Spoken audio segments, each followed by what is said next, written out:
Hi అండి. ఈరోజు నేను పండు మిరపకాయలు గోంగూర టమాటా వేసి పచ్చడి చేస్తున్నాను. ఆ పచ్చడి కోసం మినపప్పు, శనగపప్పు, ధనియాలు, కొద్దిగా మెంతులు, ఒక స్పూన్ జీలకర్ర, కొంచెం నువ్వులు తీసుకున్నాను.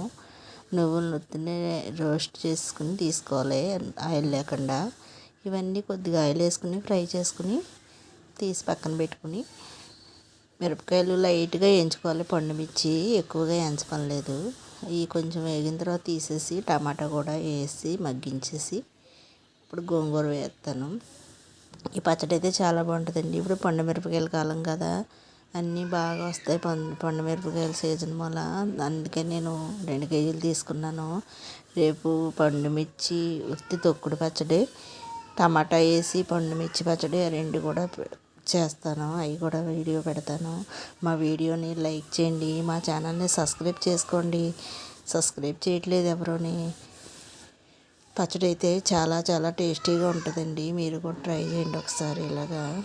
నేనైతే తిన్నాను కూడా, రుచి చాలా బాగుంది. అన్నంలో వేసుకుని తింటే చట్నీ ఇలాగ ఉన్నా బాగుంటుంది. దోశల్లోకి, ఇడ్లీలోకి కూడా గోంగూర వేసి పలసించుకోవాలంతే. ఇప్పుడు ఆయిల్ వేసుకుని వెల్లుల్లి పోపు అంతా వేసుకుని, అది కొంచెం ఇంగువ కూడా వేసుకుని పోపులోని, ఇప్పుడు ఈ పచ్చడి అంతా దాంట్లో వేసి కలిపేసుకోవడం అండి. నేను వెల్లుల్లిపాయలు కొంచెం పచ్చడిలో కూడా వేసాను, గ్రైండ్ చేసాను పచ్చియే. పచ్చడి అయితే చాలా టేస్టీగా ఉంటుంది. మీరు కూడా ట్రై చేయండి. మా వీడియోని లైక్ చేయండి, మా ఛానల్ సబ్స్క్రైబ్ చేసుకోండి.